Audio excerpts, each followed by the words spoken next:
मैंने ओगेडे की अजीम सल्तनत में तुम्हें एक वफादार कमांडर बनने का मौका दिया था।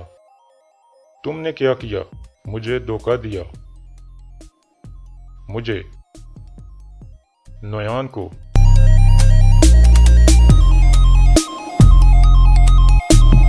नोयान अब्दुर्रहमान के जरिए हमें एक जाल में फंसाना चाहता है। तुम क्या करने जा रहे हो? अब मेरे दिल में सब्र बिल्कुल खत्म हो चुका है और अब जंग का वक्त है। अस्सलाम वालेकुम नाजरीन, इस किस्त के आगाज़ में कुछ सिपाही एक खेमे में बैठे होते हैं और बामसी खड़ा होकर एक मज़ाहिया वाक़या सुनाता है जब वो पहाड़ों पर मौजूद था, जिस पर सब हंसने लगते हैं। इतने में अर्तुल भी अहलत से वापस कबीले में पहुंच जाता है और उनके साथ बैठ जाता है। दुआन कुछ परेशान लग रहा था। अर्तुल पूछता है, खैर है दुआन, क्या हुआ? बामसी कहता है, इसको प्यार हो गया है भाई। फिर अर्तुल तुर्गत की तरफ देखता है। तुर्गत भी हाँ में सारी लाता है कि ऐसे ही है। फिर दरवेश कहता है कि हमारे पास एक मेहमान आया है और ये शायर है। अर्तुल उसे खुश आमदीद कहता है और उसे कुछ अशार सुनाने को कहता है, जिसके बाद वो शायर जंगजुओं और शहीदों के बारे में कुछ अशार सुनाता है। इतने में गायकली वहां पहुंचता है और अर्तुल को बताता है कि अब्दुर्रहमान ने खबर लाया है, जिसके बाद अर्तुल उठकर खेमे से बाहर आ जाता है। गायकली बाहर आकर अर्तुल को सब कुछ बता देता है। दूसरी तरफ सलजान अपने खेमे में जाकर कहती है कि मैं हार नहीं मानूंगी। इसके बाद वो अपने खेमे से निकलती है और गोंजा गुल के खेमे की तरफ जाती है। इस दौरान गोंजा गुल हायमा खातून के खेमे में सब के साथ बैठकर खाना खा रही होती है। इसके बाद अर्तुल हकीम अर्तुक के खेमे में जाता है और उसे अब्दुर्रहमान के बारे में बताता है कि वो वापस नोयान के पास चला गया है। हकीम अर्तुक कहता है, नोयान उसे मार देगा। अर्तुल कहता है, मेरे ख्याल में वो उसे मारेगा नहीं बल्कि तड़पाएगा, इसलिए अब वक्त आ गया है कि हम नोयान पर हमला करें। दूसरी तरफ अर्तुल के साथी भी अब्दुर्रहमान के लिए सख्त परेशान होते हैं। बामसी कहता है, अल्लाह जानता है कि नोयान अब्दुर्रहमान के साथ क्या करेगा। दुआन कहता है, अर्तुल भाई अब्दुर्रहमान को ऐसे ज़ाया नहीं होने देंगे और वो कोई ना कोई हल जरूर निकालेंगे। दूसरी तरफ सलजान छुपकर गोंजा गुल के खेमे में दाखिल हो जाती है ताकि वो कड़ा तलाश कर सके, जिसकी वजह से गोंजा गुल उसे ब्लैकमेल कर रही थी। सलजान खेमे की तलाशी लेना शुरू कर देती है। थोड़ी देर बाद खेमे के बाहर गोंजा गुल और गुंदोगदो पहुंच जाते हैं। खाना खाने के बाद गुंदोगदो उसे खेमे तक छोड़ने आया था। गोंजा गुल खेमे के अंदर दाखिल होने ही वाली थी कि उसे कोई बात याद आ गई और वो गुंदोगदो की तरफ मुड़ गई। सलजान को भी उसकी आवाज आ गई, जिसके बाद वो खेमे के अंदर एक तरफ छुप गई। इसके बाद गुंदोगदो गोंजा गुल को अल्लाह हाफिज कहकर चला जाता है।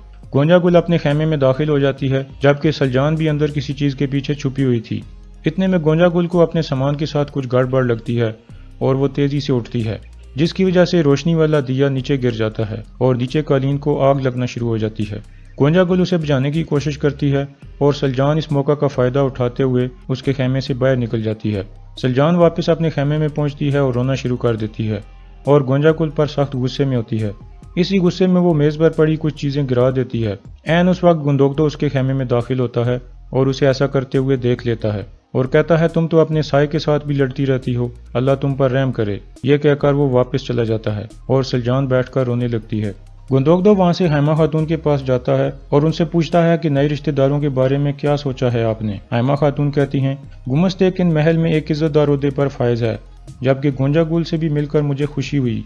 लेकिन एक बात याद रखना, गुमस्तेकिन ने महल की हवा खाई हुई है, इसलिए महल के लोग बाद दफा वो नहीं देखते जो उन्हें देखना चाहिए, इसलिए तुम हमेशा अपनी आंखें खुली रखना। इतने में अर्तुल वहां पहुंचता है। हायमा खातून और गुंदोगदो उसे खुश आमदीद कहते हैं।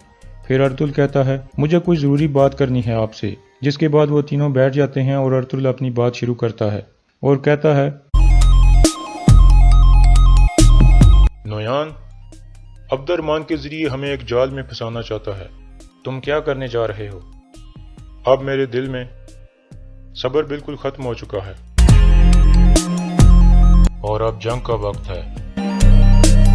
गुंदोगदो कहता है, क्या तुम उसको उसके अपने ही जाल में फंसाना चाहते हो? अर्तुल कहता है, हाँ, मेरे दिल में सब्र अब खत्म हो चुका है, अब हमें तलवार उठानी होगी, जंग का वक्त आ गया है। फिर हायमा खातून गुंदोगदो से राय मांगती हैं। गुंदोगदो कहता है, भाई सही कह रहा है, इसलिए अब हमें जिरगा बुलाकर सबको इस बात पर रजामंद करना होगा। फिर हम दुनिया को दिखाएंगे कि दो कबीले मिलकर क्या कर सकते हैं। दूसरी तरफ अब्दुर्रहमान वापस नोयान के डेरे पर पहुंचता है।